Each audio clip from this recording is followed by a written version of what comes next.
Bonjour. Ah ben, je m'appelle Bellemare, mon prénom c'est Pierre, Lucien et Henri, je vous donne les trois prénoms. Et je suis quelqu'un qui travaille dans le monde des médias et surtout de la radio et de la télévision.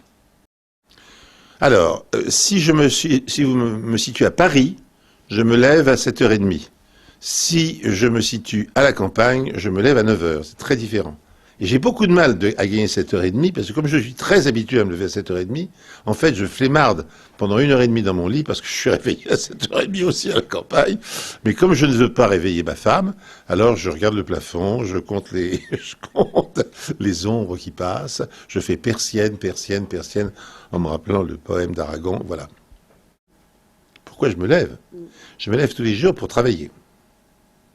Parce que par contre, j'ai un ordinateur au debout. Et je travaille beaucoup sur mon ordinateur. Voilà. Le problème, c'est que lorsque je suis levé à la campagne, comme je n'ai pas de rendez-vous le matin, généralement avec des gens d'extérieur, je ne donne mes rendez-vous que l'après-midi, j'arrive pas à m'habiller avant 1h de l'après-midi, quoi, parce que je quitte mon petit déjeuner pour monter sur l'ordi et j'y reste toute la matinée. Je ne sais pas ce qui me pousse. Ce qui m'a poussé toute ma vie, si vous voulez, c'est que nous sommes dans un métier de profonde insécurité.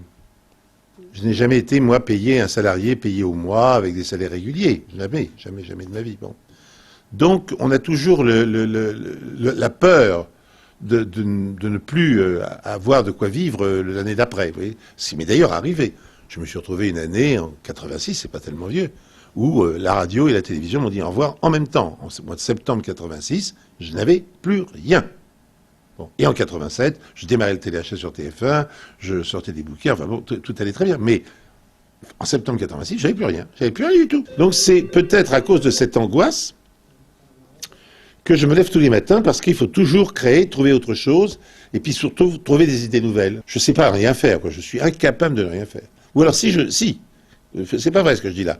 Quand je ne fais rien, je ne fais rien. Mais rien du tout.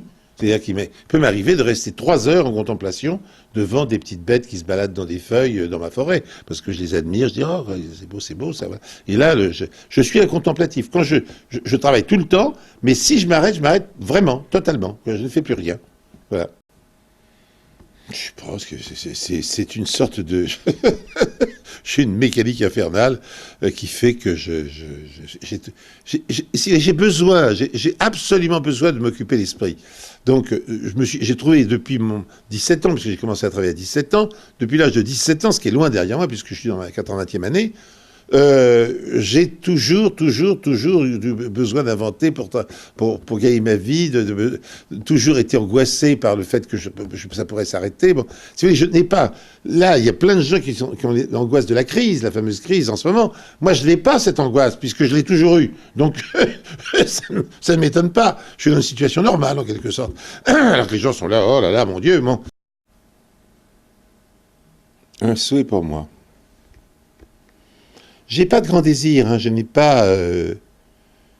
j'ai essayé, alors peut-être que ce qui a fait que j'ai quand même toujours travaillé beaucoup, en dehors du fait que je ne peux pas faire autrement, parce que physiquement, je ne sais pas comment je pourrais m'arrêter, c'est sans doute parce que j'ai essayé de réaliser mes rêves aussi, bon, hein, quand même.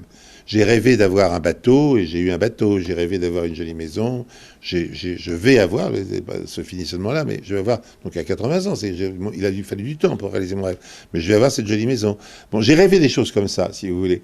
Donc, j'ai essayé d'accomplir mes rêves. Donc, la fée, j'aime bien les fées, je trouve ça très joli, mais la fée, c'est plutôt... en fait, finalement, mon souhait, le plus sincère, c'est comme certains amis que j'ai eus, que maintenant je n'ai plus malheureusement parce qu'ils ont disparu, mais disparus très vieux. Mon souhait, c'est d'être en effet, de vieillir comme Jean d'Ormesson, je prends un exemple d'un monsieur qui est plus vieux que moi, comme Daniel Darieux, une dame qui est plus vieille que moi, et magnifique, bon. Voilà, bon, ça vaut la peine d'arriver à 100 ans, ou s'approche de la centaine, si on est dans l'état physique et la forme cérébrale, bien entendu, d'un Jean d'Ormesson ou d'une Daniel Darieux. Vous voyez, voilà, la petite fée, je lui demande de me laisser dans un état physique valable, parce que j'aimerais pas être dans un petit fauteuil, voilà.